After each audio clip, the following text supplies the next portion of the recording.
Assalamualaikum warahmatullahi wabarakatuh. Perkenalkan, nama saya Indra Oktavianto Putra dengan NPM 1970065161153.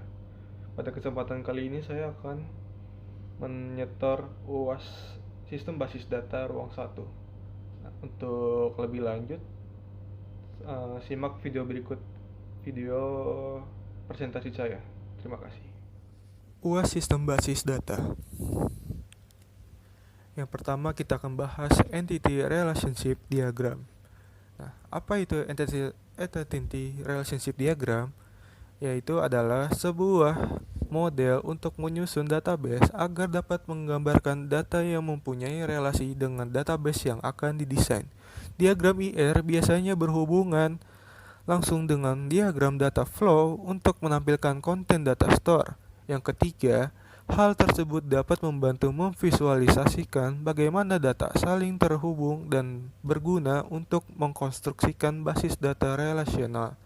Saat kamu ingin memulai membuat IRD, ada beberapa istilah umum dan komponen IRD yang perlu kamu pahami terlebih dahulu.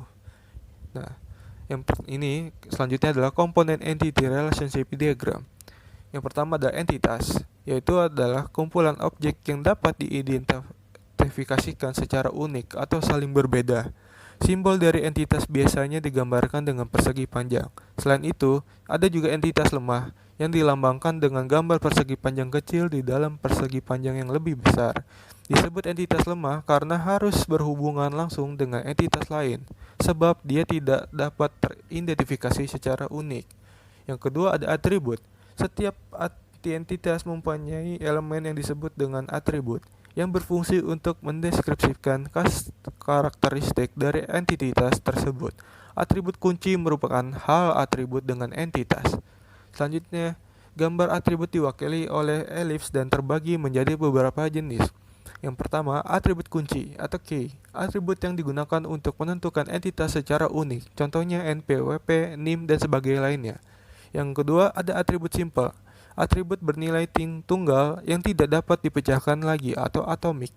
Contoh, alamat tahun terbit buku, nama penerbit.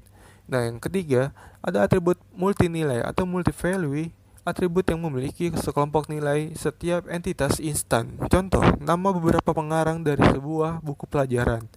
Yang keempat, ada atribut gabungan atau composite, atribut yang terdiri dari beberapa atribut yang lebih kecil dengan anti tertentu. Contohnya, nama lengkap yang terbagi menjadi nama depan, tengah, dan belakang. Yang terakhir ada atribut derivatif, atribut yang dihasilkan dari atribut lain dan tidak wajib ditulis dalam diagram IR. Contohnya adalah usia, kelas, lesi, harga. Nah, selanjutnya ada relasi. Relasi adalah hubungan antara sejumlah entitas yang berasal dari himpunan entitas berbeda. Gambar relasi diwakili oleh simbol belah ketupat. Relasi juga terbagi menjadi beberapa jenis. Yang pertama ada one-to-one. Setiap entitas hanya bisa mempunyai relasi dengan satu entitas lain. Contoh, siswa dengan nomor induk siswa. Selanjutnya ada one-to-many, yaitu hubungan antara satu entitas dengan beberapa entitas dan sebaliknya. Contoh, guru dengan murid dan sebaliknya. Selanjutnya ada many-to-many. Setiap entitas bisa mempunyai relasi entitas lain, dan sebaliknya. Contoh, siswa dan ekstrakurikuler. Nah, selanjutnya ada garis. Garis yang menghubungkan antara atribut untuk menunjukkan hubungan entitas pada diagram IR. Ada one, ada zero or more, ada optional, atau ada many. Selanjutnya IR di perpustakaan. Ini adalah IR di perpustakaan yang saya buat contohnya dengan studi kasus perpustakaan. Itu ada NPM sebagai key, lalu ada nama, alamat mahasiswa, ke one to many dengan mahasiswa, lalu ada kartu anggota perpustakaan yang mengambil dengan NPM nama dan alamat, lalu ada menyajikan, yaitu menyajikan buku pinjam. Nah, selain di buku pinjam ada atribut nomor buku sebagai key, lalu ada judul, pengarang, tahun terbit, dan penerbit. Selanjutnya ada tanggal pinjam buku dan denda telat pengembalian. Kita lanjut, next. Spesialisasi total dan spesialisasi sebagian beserta contohnya. Spesialisasi total. Sebuah entitas harus dimiliki oleh satu atau lebih entitas tingkat rendah. Selanjutnya, Spesialisasi parsial. Sebuah entitas tidak harus dimiliki oleh salah satu entitas tingkat rendah. Nah, apa perbedaannya di antara kedua spesialisasi tersebut? Perbedaan tanda antara completeness, constraints total, dan parsial terletak pada garis penghubung antara entitas superclass dengan entitas subclass. Pada total garis penghubung adalah double, sedangkan pada parsial garis penghubung adalah single. Selanjutnya anomali. Anomali merupakan proses pada basis data yang memberikan efek samping yang tidak diharapkan. Anomali ini terjadi karena struktur tabel yang kita buat memiliki masalah. Masalah ini akan meningkatkan kompleksitas data dan menyulitkan dalam memodifikasikan data itu sendiri, sehingga harus dilakukan cara-cara yang disebut dengan normalisasi. Yaitu terdapat 3 macam anomali, yaitu anomali peremajaan. Anomali peremajaan adalah masalah yang timbul saat terjadi perubahan terhadap sejumlah data yang mubazir, tetapi tidak seluruhnya diubah. Contohnya, jika PT Kencan pindah ke Surabaya, kemudian perubahan data hanya dilakukan pada data pertama, sedangkan data yang lain tetap, maka akan terjadi inkonsistensi pada data pada PT Kencana. Jika hasil data setelah diubah menjadi seperti tabel nomor 2, maka orang akan bingung apakah PT Kencana ada 2, satu di Bandung dan satu lagi di Surabaya. Padahal PT Kencana hanya ada 1 dan sudah pindah ke tempat Surabaya.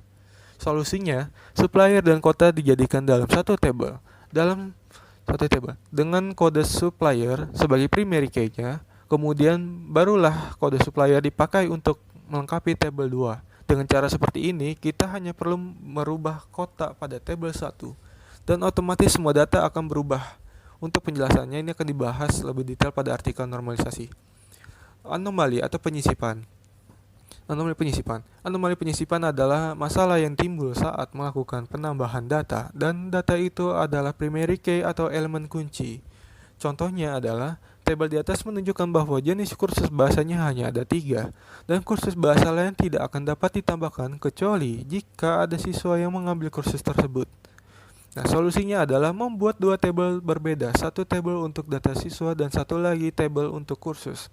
Contoh seperti tabel di atas, untuk dapat menambahkan data kursus bahasa yang baru hanya perlu menambahkan data pada di atas, sehingga datanya lebih dinamis dan mencegah dari kolom pada tabel yang tidak terisi.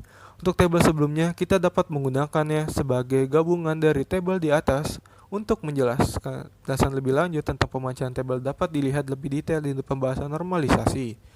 Anomali penghapusan. Anomali penghapusan adalah masalah yang timbul saat melakukan penghapusan data dan data lain ikut terhapus atau hilang. Contohnya, jika siswa dengan nomor siswa SO2 batal mengambil kursus sehingga datanya dihapus, maka data yang menyatakan biaya kursus bahasa Mandarin juga akan terhapus.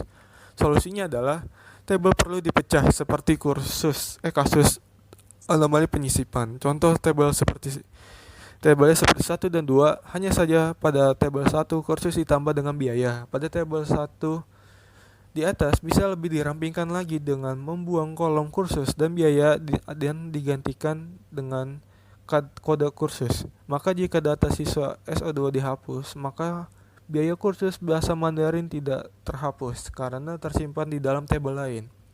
Selanjutnya ada tahapan proses normalisasi. Nah, proses normalisasi yang pertama adalah bentuk tidak normal atau unnormalis, yaitu dengan menghilangkan elemen data berulang. Lalu ada bentuk kedua, yaitu bentuk data pertama atau 1NF, menghilangkan ketergantungan parsial. Yang ketiga ada bentuk normal kedua, 2NF, menghilangkan ketergantungan transitif. Lalu bentuk normal ketiga, TNF, menghilangkan kunci kandidat yang bukan determinan.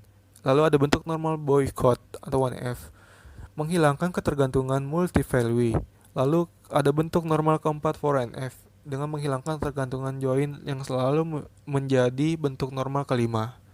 Nah, sekian, terima kasih penjelasan presentasi saya. Assalamualaikum warahmatullahi wabarakatuh.